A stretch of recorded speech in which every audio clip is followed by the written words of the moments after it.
All right.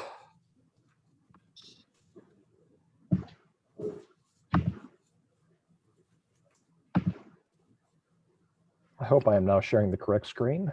You are indeed. All right. Yes, good job. Thank you. That's no small accomplishment, actually. This is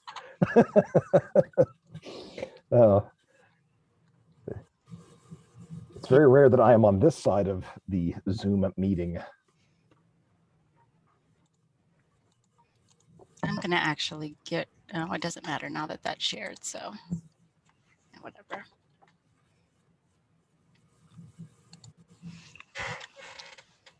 Nothing I do here is going to change anything. I know you can hear me talk. It's cool. Don't go for it. You can still share. I will momentarily here. Oh, okay. And then just a second.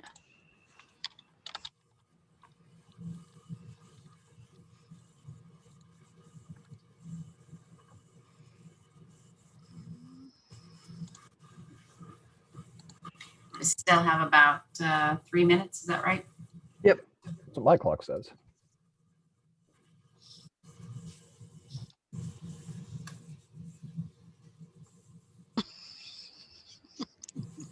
Was it changing on the screen too? Oops.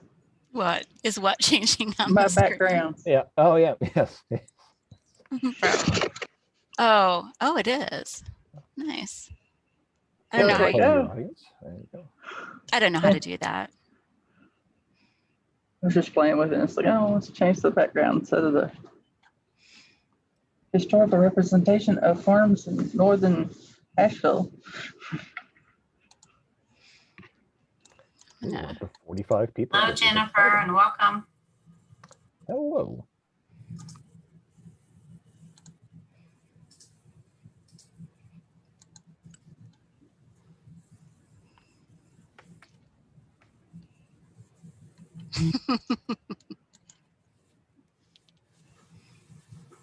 Hi, Stephanie.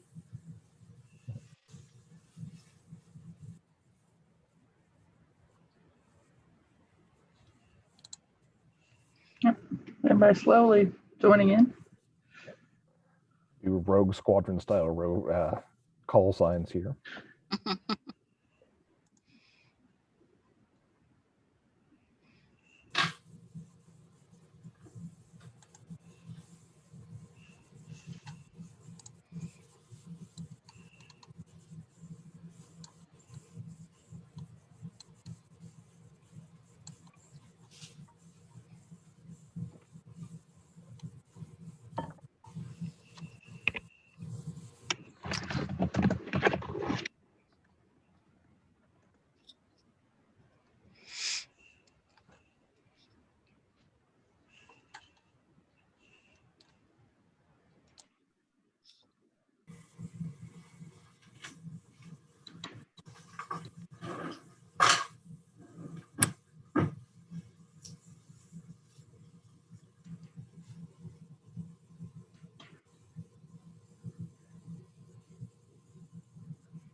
It's no fair if you can't share. I did bring my Doritos and my Rice Krispie treat, but since I'll be doing some talking, I'll just show it to you. Very healthy stuff. Nancy Distro wrote that she's got a bowl of popcorn ready. Yep. I'm glad she can't hear us munching on it. At the very least, I won't have those kernels stuck between my teeth while I try and present. Appreciate that. All right, folks, it's about 2 o'clock here, and we have just such an action-packed meeting here, full of excitement, that I don't think I can wait another moment. So, Ruth, if you would kindly please go ahead and get us underway here. Sure, and I'm just going to take a minute. I just wanted to say thank you to everybody. We're going to be talking a lot, obviously, about 2020, and as you all are very aware, it was challenging. And so a huge thank you to Lynn and Keith coming on board and picking up the reins where Anna set them down, and the executive committee who has been really flexible with everything and Bob Jackson, whose face we can't actually see here, but who has been providing remote support since March. He has been at home doing all of those things that he has done for you. So thank you to everybody. I wanted to have the opportunity to say that, and I'm going to be quiet now and let Judy take it away. Okay, well, good afternoon and welcome, and thank you, Ruth. And it's really good to see all of you. I can't wait to actually see your faces at some point soon, hopefully in the fall. You know, it's been a while, and like Ruth said, you know, it's been a crazy year. We all know it. We don't need to be reminded of it. So the real point is that we kept going, and we found ways to work around and within restrictions, and you know, we added resources, which we'll talk about today. Keith will illuminate you on those, although most of you are already aware of those, and refined others. And we found creative ways to serve our communities and each other. I think that speaks to the strength of our consortium and the resiliency of library workers in general, because we've, you know, as a consortium, we've been able to work through things and work together on things, but also have the flexibility of being able to answer to our own communities in the ways that we needed to do that. So I thank you all for your patience, for your hard work, for your support. So today, let's look at what we've accomplished and what we have to look forward to in the future. So on behalf of the Evergreen Indiana Consortium, I call this annual meeting to order. Right on. Well spoken, Judy. Thank you so much. All right. This is a more or less an executive committee meeting. So here is the agenda. I believe the agenda will require a motion and a second. Yes, do I hear a motion to accept the agenda as posted? Anybody on the executive committee? Can you please raise your hand? We'll use the little hand raise. Oh, we have several. Scott, Julia, I think they all raised their hand. Okay. Okay, so Krista said that, Krista Ledbetter said she's so moved. Do I have a second? All of them raised their hands, so Oh, okay, so. I think Julie Scarborough is the last one I see. Okay. And then if we all agree, if we can make a motion to say aye, or just wave, I guess. Well, you can't see them, so they have to raise their hand. Yeah, wait. Aye for Jennifer Steffi. Okay. Everybody raised their hand. Everybody on Right. that's there. Outstanding. All right. Well, don't put those hands away just yet, because next we'll have the approval of the minutes from the previous year's meeting, which, because of emergency restrictions imposed by COVID in 2020, there was not a 2020 annual meeting. So we will need to approve the minutes from the 2019 annual meeting, which is to say that we did, in fact, have an annual meeting in 2019. So we will need a motion and a second for that, please. Outstanding. Looks like Nancy has moved to approve the minutes. Yes, and Sonia has seconded it. Wonderful. All those in favor, say aye, please, or wave your hands. All right. Yeah. All I right, think thank we got you. just about everybody. Okay, and now we'll have the state of the library report by Keith Gaffenberger. All right. So I'm actually going to turn this over to Ruth here very quickly, just to introduce Lynn. Whoop, too soon. Okay, so as you all know, the Evergreen Indiana administrative team has changed a lot in the past 2 years. Of course, we didn't have the meeting last year, and essentially everybody except for Bob is new, and I'm sure that he probably is pulling his hair out on some days because of that. So I came on in the fall of 2019 as the Evergreen Indiana trainer, as well as the coordinator for the Evergreen Community Development Initiative. I was very quickly followed by Lynn Floyd, who came on as the MIS supervisor and Evergreen database administrator, taking over for Jason Boyer, who left to go to Equinox Open Library Initiative. And then, as we all know, and there was great weeping and gnashing of teeth when this happened, Anna Gobin left in October of 2020 and has been replaced now by Keith Kaffenberger. So we've had a full admin switch, with the exception of Bob, who is our intrepid help desk support and does everything we ask him to do with only a little bit of grumbling, which he should be able to grumble. I mean, Yes. much more than he actually does.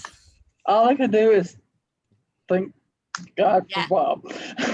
Yay for Bob. Bless. And thank you to everybody for supporting all of us as we've taken to these new roles and we're finding our feet more and more every day. So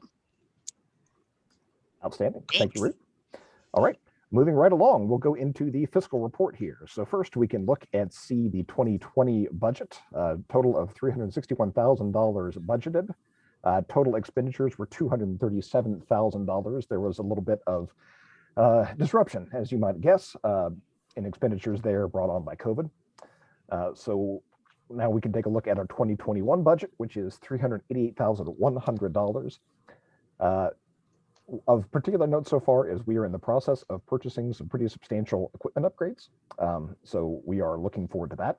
Our total expenditures to date are $71,773.97. Ruth, if you wouldn't mind going through the committee recaps for us here. Sure thing. So there has been a lot of work at all of the committee levels, because of the different things that we wanted to keep offering high quality service. And at the same time, there were, as you know, tons and tons of challenges from every single corner, from closing down libraries, having quarantines, and somehow still addressing the needs of our communities to somehow learn, get recreation, get education, all of those things. And so the committees worked really hard. And it's also really important to keep in mind that the committees are you. So you are the ones who have done this work. The e-content committee, which meets every other month right before the executive committee, vetted and recommended several things, including reference solutions, which is a statistical database that a lot of you have really been promoting to your communities. And it is something that's available to all Evergreen, Indiana libraries. And then we also have the Turnkey Book Club. That is something that is provided through Library Ideas, who also provides like Freegal and Freeding and those products. And so that is another thing that is available to every Evergreen, Indiana participant, along with Gale Legal Forms. They also have been continuing with the periodicals program, which is a supplement to the EIDC Overdrive Consortium. And then one of the cool things, and I'm going to actually have Keith, if he can, link out here to the eSources OPAC page that before she left, Anna put this together. And so this is accessible through the OPAC where it says online resources, and that gives you everybody just a really quick way to get to these resources. I'm trying to think if I want you to click here. Okay, no, go back to the presentation. Sure you do, it's right there. Fantastic. Okay. And so then the next thing, the next committee that I want to recap is patron services. As I was going through the minutes, I was reminded that oftentimes to come back to the highlights of things, maybe it doesn't seem like a lot got done, but having been in those meetings and and listen to all the conversations and all the considerations, that we try to come up with policy that is both broad enough and narrow enough to actually address an issue, but allow for local implementation. So one of the exciting things was a new patron profile, which is the junior profile it's a local access card type for juveniles who don't qualify for a student card type, or maybe it's not being offered by that library, but don't necessarily have a fiscal sponsor, whether it be a parent or a teacher or something like that. So that is something that is available there.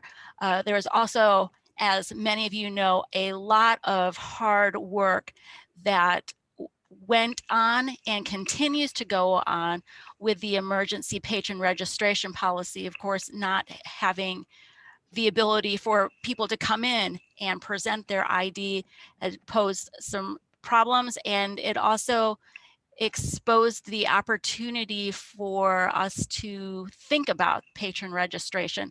And so there's ongoing work to have that updated. One of the things that the patron registration policy relies on is that use of pending patrons, where a patron can go to the OPAC, click on that request a library card link, they fill out the form, and then on the staff side of it, under circulation, you can go into pending patrons for your library and complete that registration process for them. The other things that were done, there is an updated form for damaged materials. I believe that this, and I apologize, Mary Glazier is in here. I believe this is based off of a form that Mary Glazier put together for Plainfield. And then we did some work to broaden that for the entire consortium to use. That's available on the Evergreen website at blog.evergreen.lib.in.us. Love just rattling that off like that. Under forms, and the reason I apologize is I'm not entirely sure if it was Mary Glazier. If it was somebody else, you can send me a mad email later. There's also been a new circulation modifier added for binge boxes, which was something that I'm not sure that it came out of COVID. Binge watching things came out of Netflix, but it seemed like the perfect timing for it. So patron services is also now in the process of going through the procedures guide and updating that as well. So a lot of work done by patron services. Then the next is cataloging. Cataloging committee meetings, from a personal perspective, are the most fun and frustrating of all of them. So much work gets done in cataloging committees.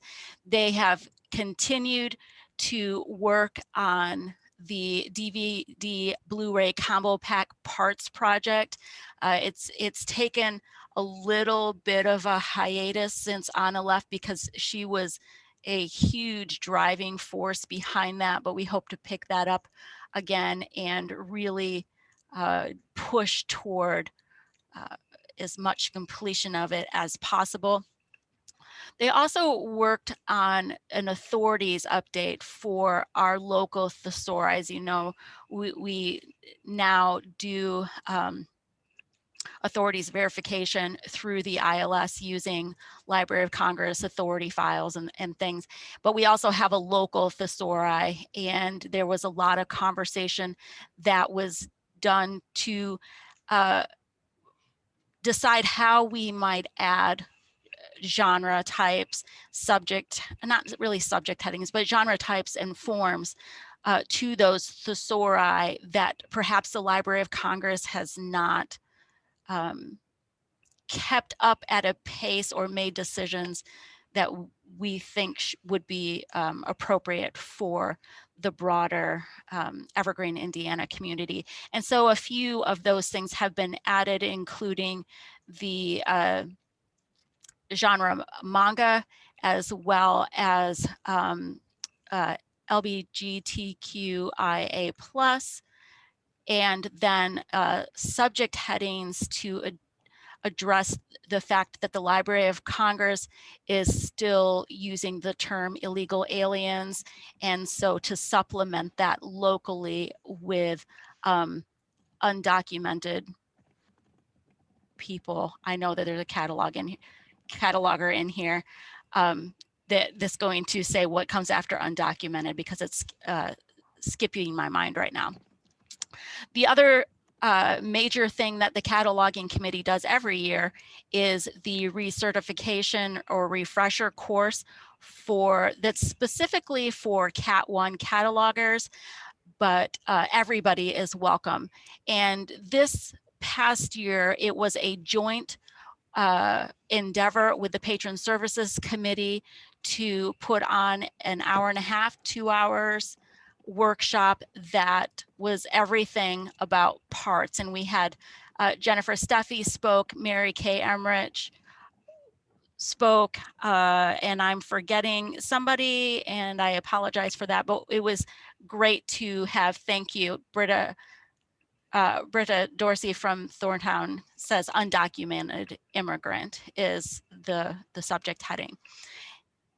So that parts workshop, what was done, and the recording for that is available on the Evergreen, Indiana YouTube channel, which you can just Google that and it will pop up.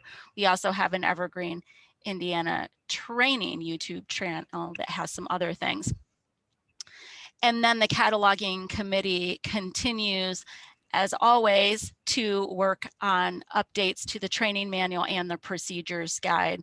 And Britta has really been leading the charge on that. So thank you to the entire cataloging committee and all of the committees for their work on that.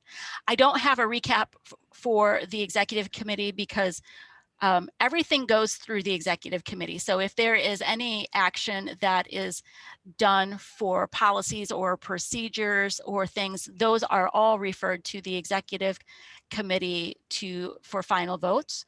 And so everything that has to do with any of these committees, it goes there, as well as they've done a lot of work on everything else. Everything that we talk about today refers actually to the Evergreen Indiana Executive Committee. So keep that in mind if you have not been on that governance or don't know that yet. And that's what I have for those committee recaps. Can I pause real quick? Any questions y'all have, please type them into the chat so that we can get them answered for you. Just letting everybody know that. Thanks, Because I Lynn. see two people that have their hands raised, and so. There are people who are still excited to approve the minutes, are they? They might be. Yeah. They may be. I don't know. Okay. But please, any questions or whatever, please place your questions into the chat. I am actually running the chat, so we will answer your questions. Yep. Linda's moderating for us, and then she'll give us all the debate questions before the question session at the end here. Oh, I want to tell debate jokes, but I'm not going to. Okay. So next up, training roundup. In 2020, we had 42 events. Now that could be classes, or we had roundtables, or times when we got together. It was usually over Zoom because of just the way 2020 was, but it was not always. So you can see just that graphical breakup. The majority of those events were or the largest portion of those events were Evergreen Fundamental Skills courses. Then because of the annual conference being canceled and some other things, we also had cataloging circles and then training Tuesdays, and those are, in my mind, they were a really big success. There was a lot of good conversation, and we were able to talk about I don't necessarily want to call them micro topics, but I guess I've actually used that terminology before. We were able to get one topic to pull out of cataloging or something else and just focus on that, as opposed to in the Evergreen Fundamentals skills courses, we so often we talk about like everything that has to do with cataloging and everything that has to do with circulation. So we had the opportunity to focus on one thing in those things. Then the other thing in here is new member staff training and support, which was a great joy for me, honestly, to take some time out away from the more structured courses and the more traditional things, but to have they were remote sessions in general, but not always, to talk with one or two or three new people in the consortium and go through topics that they really needed to learn about or brush up on for their daily work. So 42 events. And I'm going to wait for the next slide. There it is. I put plus attended. There were 1,261 individuals plus who attended these events. And the reason I put plus there is because I don't know everybody who sat together through meetings. I can tell if somebody sends me an email, and sometimes I catch it through the chat. But if there were things where there weren't necessarily LEUs that were being granted and somebody didn't say they were there, I don't know. But I know that there were more people than this. That's why it's very specific and then still general at the same way. The majority in this case were for Evergreen Fundamental Skills courses. You'll see that I don't have all of the same categories I had in the previous slide because I didn't know what the attendance was, because they were meetings, that those other ones that were on there, or they were in person and I didn't keep attendance for that, which I'll be better about next year. So that, and then this for me is one of the most important things. It's part of Evergreen Indiana's commitment to the member libraries to provide training and continuing education for the members. And we were able to award 2,339 LEUs and TLEUs over the course of 2020. The majority of those were TLEUs. And the reason that I point that out is that I know from my own personal experience, when I had to gather up LEUs and TLEUs for public library certification, that outside of Evergreen, Indiana, those TLEUs can be more difficult to come by than the general LEUs. Whereas in Evergreen, Indiana, the majority of those certificates or continuing education credits that we give out are TLEUs. And so that's a cool thing for me to see that. And now I think I'm done here. Yeah. Excellent. Thank you, Ruth. So this is a state of Evergreen / 20 recap of 2020. But because we did not have a annual meeting last year, I would be absolutely remiss if I did not welcome all of the new member libraries that have onboarded. So this is going to be a quick welcome to all of the libraries who joined between 2019 and, well, a few weeks ago. So please welcome into the consortium Ridgeville Public Library, Henry Henley Public Library, Spiceland Township Public Library, Clayton Liberty Township Public Library, Fortville Vernon Township Public Library, Putnam County Public Library, Rushville Public Library, and Sheridan Public Library. Rushville was the first library that I had the opportunity to assist with the onboarding on. And one of the interesting things I guess we could tell you about that is that the director there, Nikki Kirchhoff, became the director around June of 2020. And Rushville started and finished its migration in a 7-month period, which is a phenomenally fast turnaround time. So fantastic work there.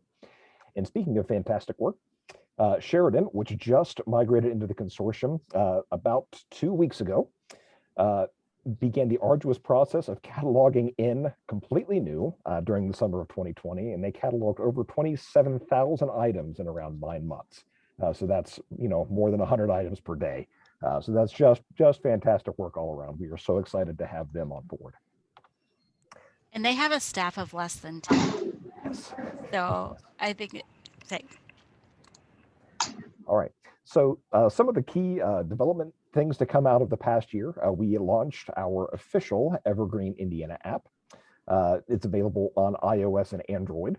One of the fun things that you can remind your patrons is that you can't, when patrons download and use the app, you can use the show card feature once they sign in, and it will show their digital library card.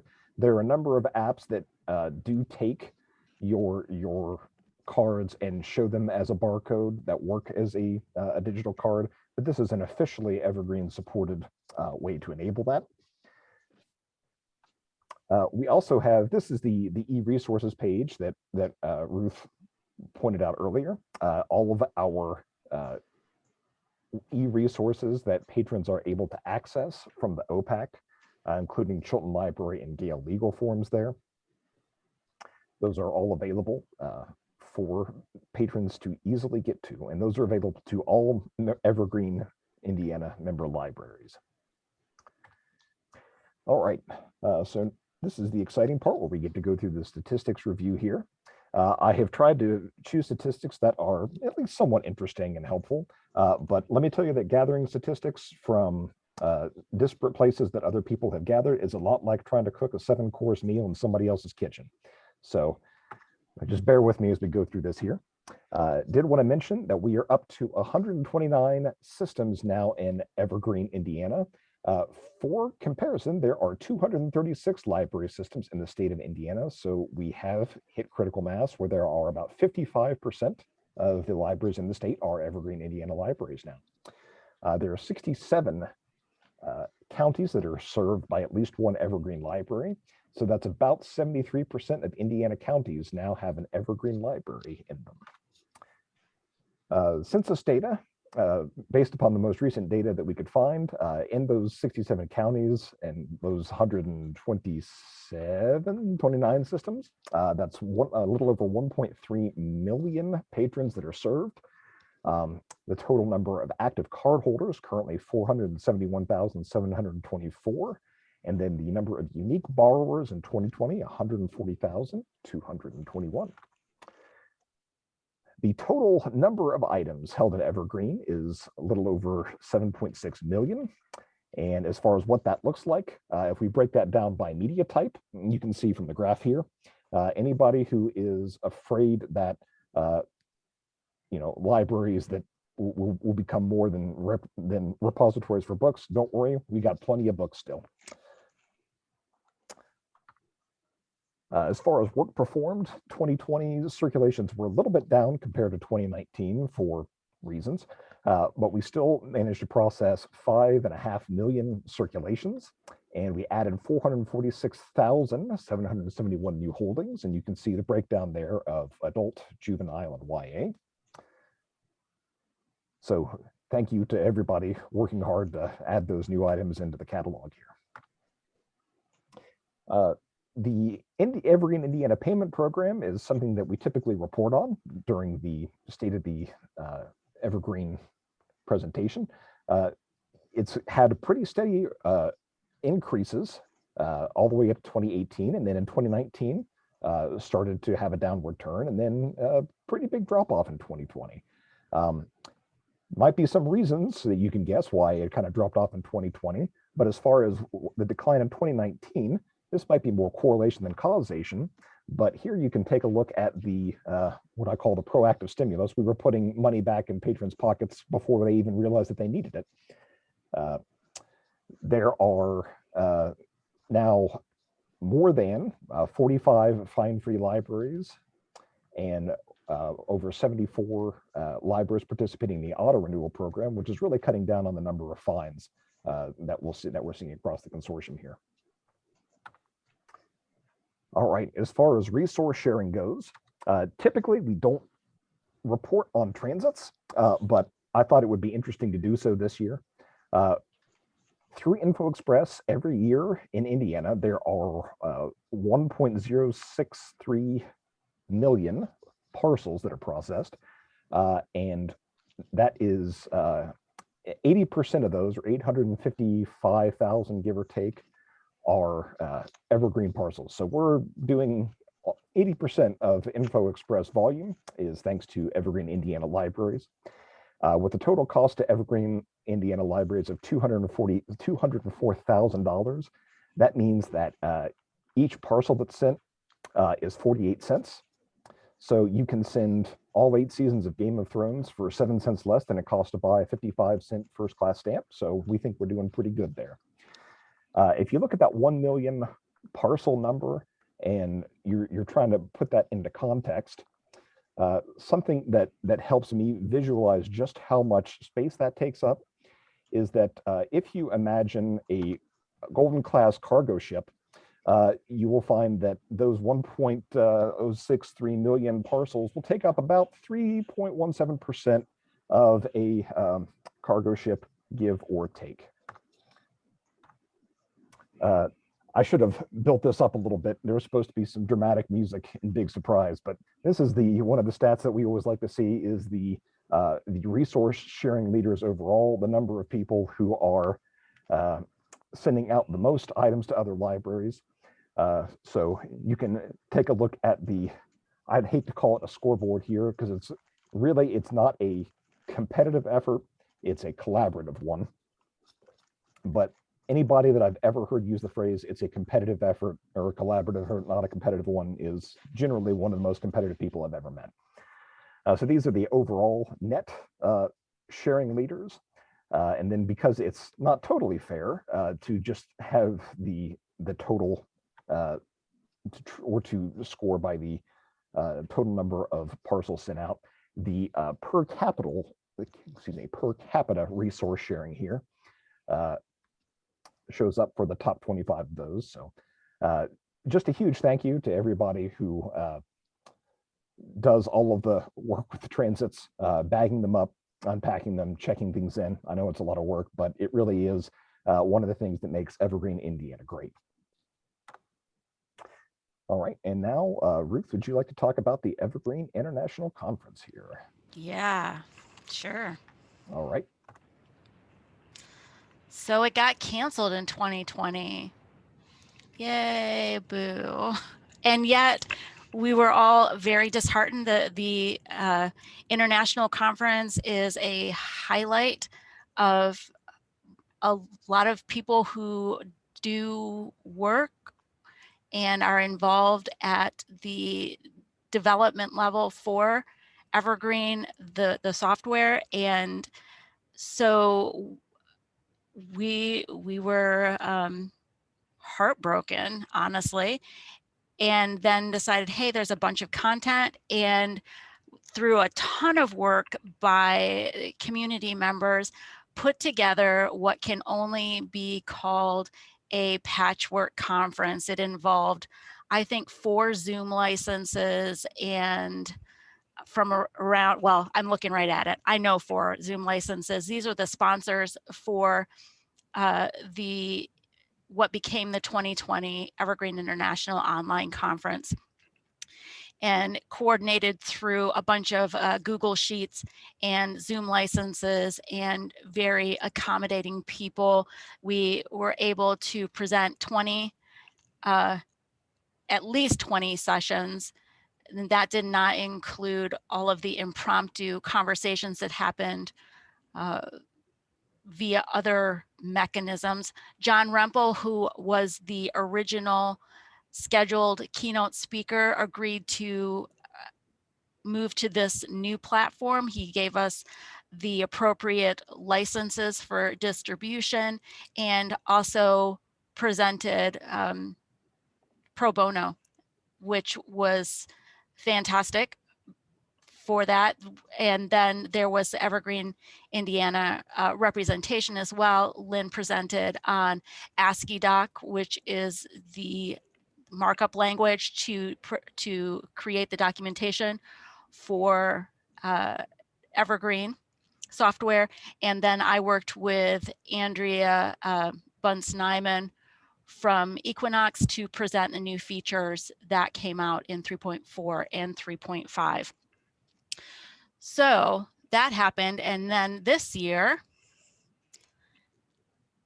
we decided that, which is the next slide that we're going to, that because there's still ambiguity about well, let me go back and say, the in-person conference was canceled, and we're going to talk about that in just a moment. Back in, I want to say July or August, because there was absolutely no end in sight at that point for COVID-19, and no way to know that it would be a safe endeavor to have a face-to-face conference. And so the decision was to look at making an online conference again, perhaps a little bit less patchwork than it was. And so the 2021 Evergreen International Conference will be online again. You can see here that the sponsorship is a little bit different from what it looked like before. This year, Evergreen Community Development Initiative, of which Evergreen Indiana is the administrative member for, is one of two champion sponsors, and we are actually sponsoring the platform. We'll be using the Hopin platform, which is an all-inclusive online conference tool. Becky Use is going to be our keynote speaker, and there will be a pre-conference as well as what would look like a standard Evergreen International Conference schedule, but it will be online. And then we will also, as usual, be offering Evergreen Indiana scholarships. Keith is going to talk a little bit about that right now, I believe. Sure. So every year we budget some money to allow for usually around 7 participants to get a scholarship to go to the Evergreen International Conference. In the past, the conferences have been in Pennsylvania, Georgia, one in Canada, a fair number of places. So the cost to travel is, if not restrictive, then it not necessarily easy for just anybody to afford that kind of travel and lodging expenses. So the executive committee generously allows us to make those funds available to help people go interface with the international conference attendees.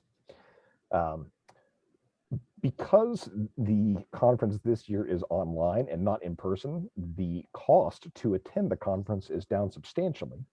And so the executive committee has decided to take that money that was ordinarily used for about 7 scholarships and to just make it available for hopefully many, many people.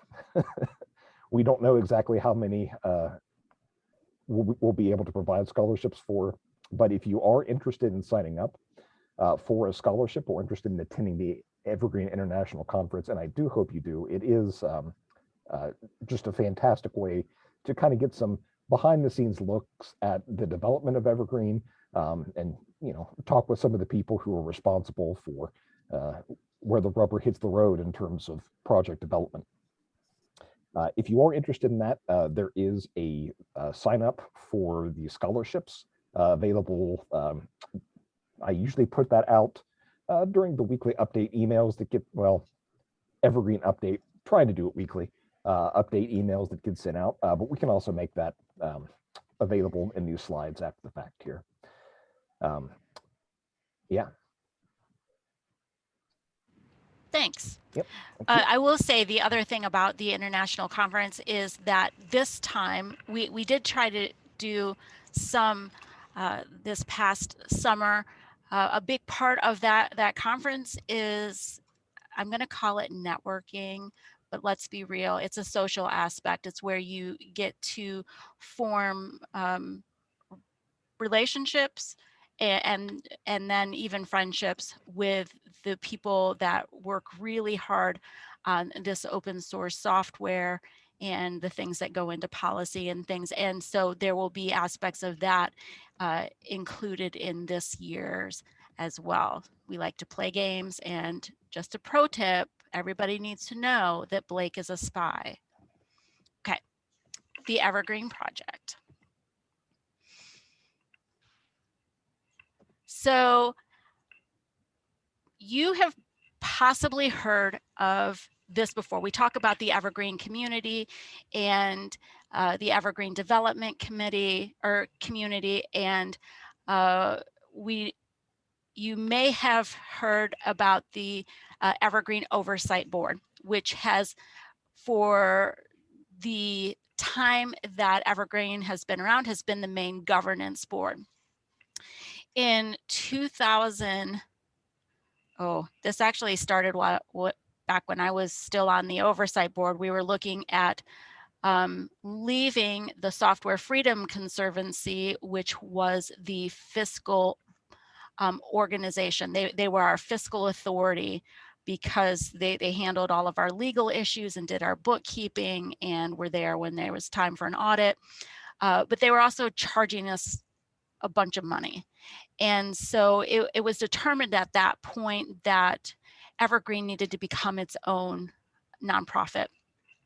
In 2020, Anna Gobin was serving as chair for the Evergreen Oversight Board, and it was her amazing organizational capabilities and intelligence that really allowed this. She did not work alone. I don't mean to say that she did, but I watched her drive this thing so that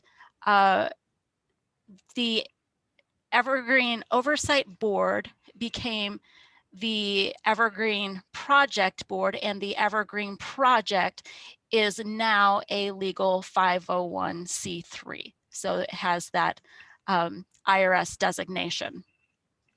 That happened, I'm going to maybe get these months incorrect. That happened in August. It was not a week later that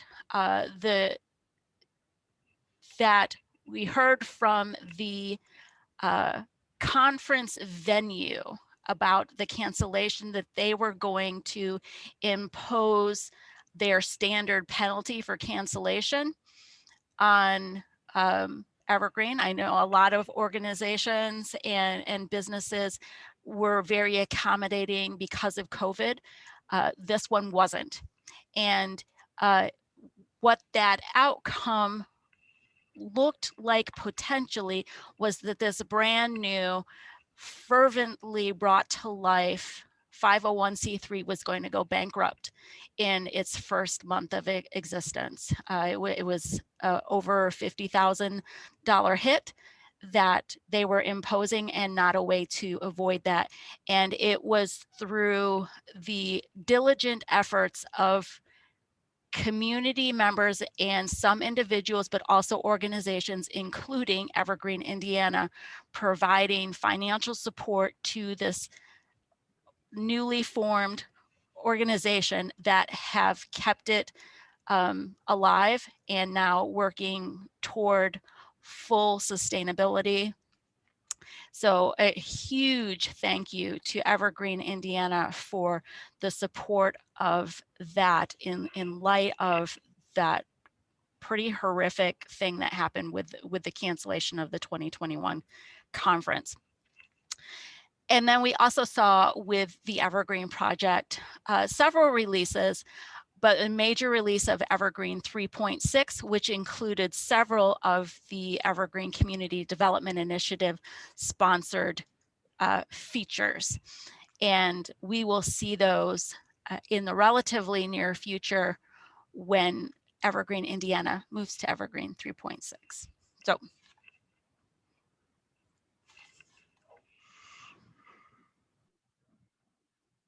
I have my mute button way over there. All right, so I'm kind of spoiling things a little bit here. So typically this meeting that we have, are we having right now, as prescribed by the Evergreen, Indiana bylaws, occurs at the Evergreen, Indiana Annual Conference. Because of COVID and the uncertainties relating to it, we weren't certain whether we could have a conference this year or when it would be. But I am happy to announce that we have a date for the Evergreen, Indiana Annual Conference for one day only. It will be this upcoming Thursday, August 26th at the Fort Harrison Convention Center.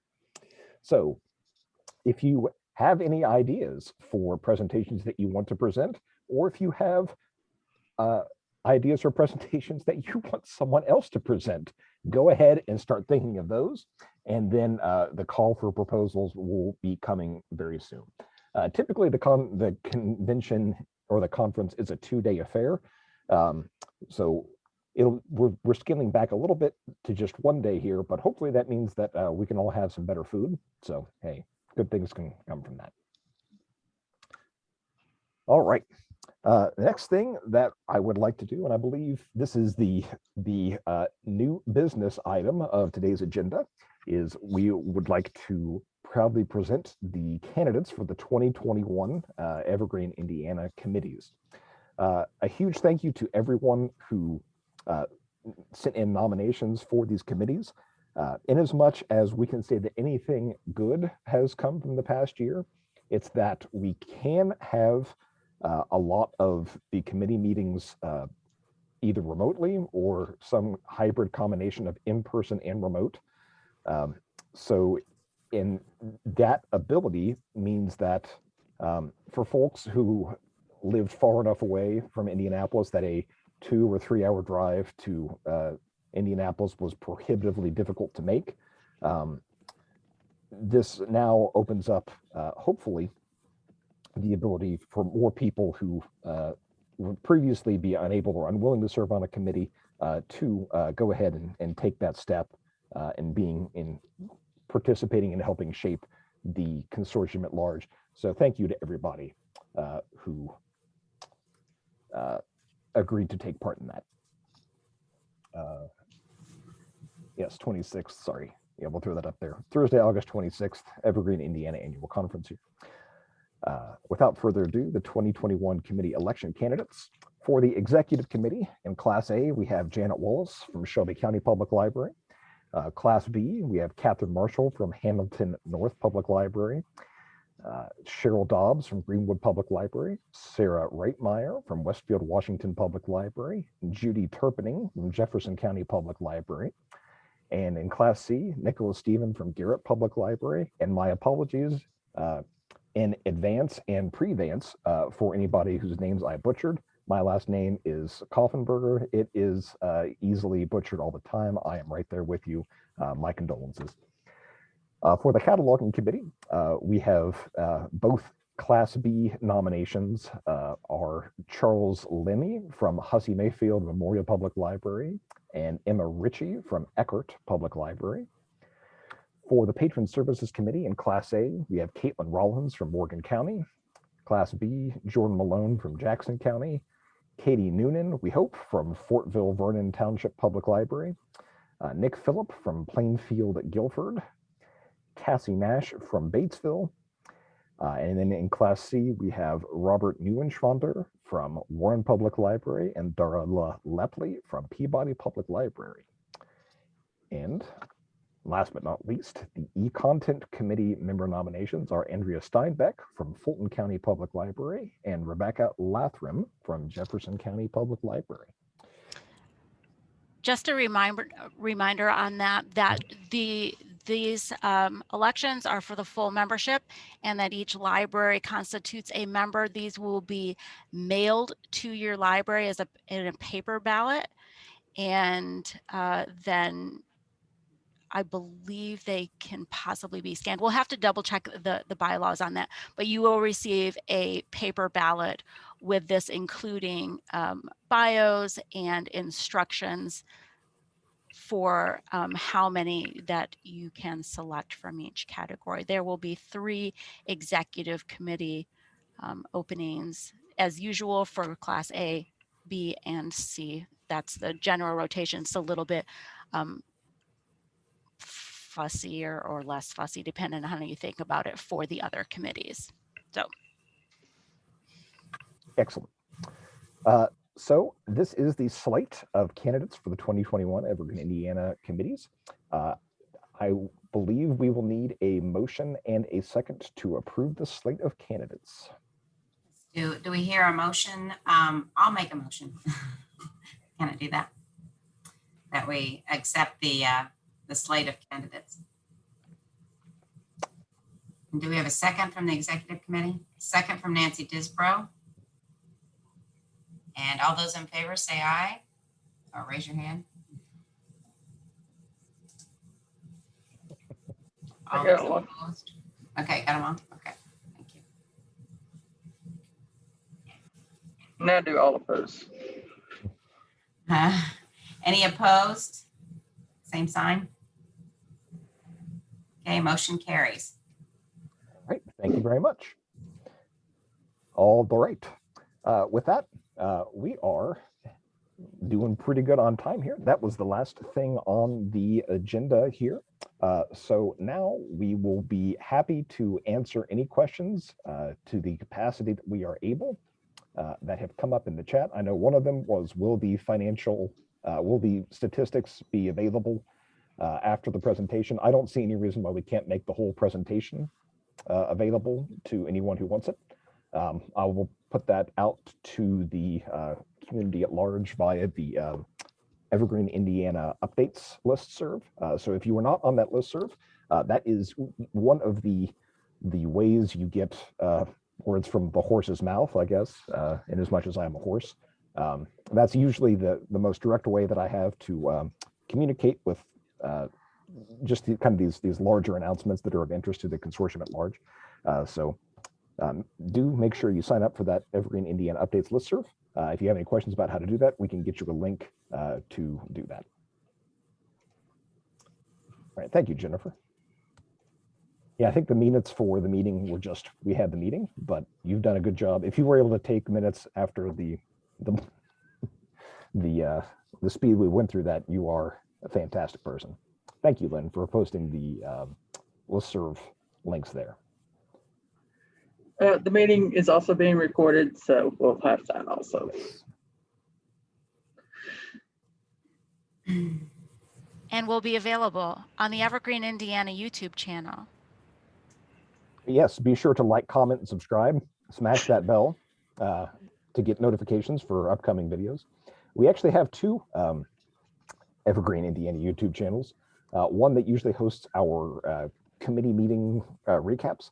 There's also an Evergreen Indiana training YouTube channel that hosts a lot of the training webinars that Ruth has done, broken down into nice, easily digestible, 3 to 10 minute video segments there. Sometimes. We got a question that says, I'm trying to decide about going fine free. Can someone give me pros and cons of doing this while inside the Evergreen system? Well, if only we had someone here who was part of the original fines free pilot program, or is fines free library. I guess it might be easier. Sorry, go ahead, Judy. I was going to say we are. So I will say it was a pretty seamless process and that it's gone smoothly. Even we are completely surrounded by Evergreen libraries. Not all of them are fine free. It hasn't been an issue. You know, there've been just a few times that we've had to explain to patrons that we don't charge fines, but you know, your other library, your home library might. And it's gone well, and it has been very well received by the community. So the other thing I recommend is something I learned from Greenwood. You put out a donation box, and people are glad to donate because they are so thankful that they're not getting charged fines. Actually, more money that way than we did fines. And I will say, as the former director of the pilot library for a long time at Hagerstown, Jefferson Township, that we went to fine free because of a thing that happened that I would love to talk with you more in depth about outside of this meeting. But it was several things, but the impact of it was that I can say from my perspective, there are all pros and no cons, in that we had a fundamental shift in the attitudes between our circulation staff and patrons they were serving. And the cost, which was essentially the money we didn't take in for those fines, was less than it would have cost for a mid to kind of high end publicity campaign. And yeah, it simplified everything. And it really improved our goodwill in the community. It also made the library accessible again for people who didn't have the same level of financial resources. So, and Callie Anger just put in here that they are the most recent, and actually we heard today from them about Adams public library system going fine free. So and the donation box is just a wonderful idea. And I think that West Lafayette was the second one after Hagerstown. And they've I been guess I going should strong, mention so to anybody who's curious about doing it, all it takes to get started fine free is just submit a help desk ticket. yes. Just get it approved by your board. Let us know what date you want to start. You get two options. You can either forgive, you can retroactively forgive all fines that are not in collections. Well, or fines that you are not can- in collections, that's correct. Correct. So you can either choose to forgive all fines that are not in collections or maintain current balances.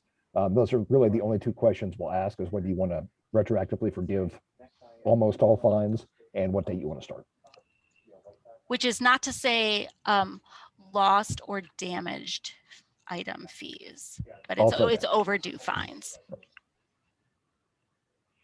And when we run the stuff to forgive your fines, we are very specific about which fines we do forgive.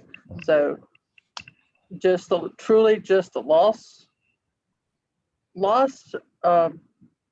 just the overdue fines are forgiving, we can put it that way. What we run is really specific because we actually look at each specific bill individually. Karen asked if you still use a collection. I think that would go best. Judy, did you use collections before? Hagerstown didn't use collections anyway. So do you still use that? We do. It does help get some things back. Things that have gone to lost. Mm-hmm. Yeah. We still use Unique. So. Yes, And, you can. And Josephine brings this up as well.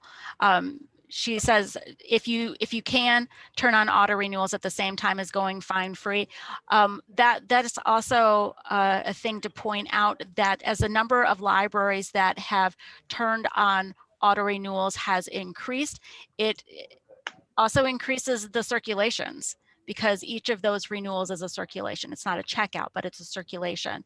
And so, yes, you do get very happy patrons. So a lot of opportunities to give our patrons something that adds positivity to their lives.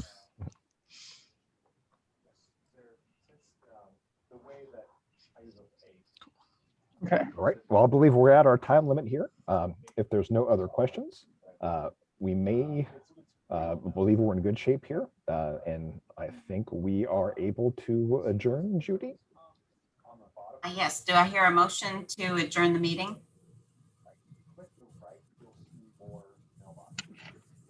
Sonia is moving. Okay. Do I hear a second?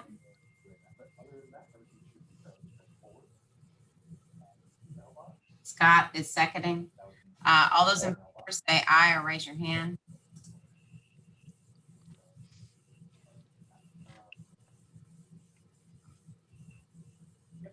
Okay.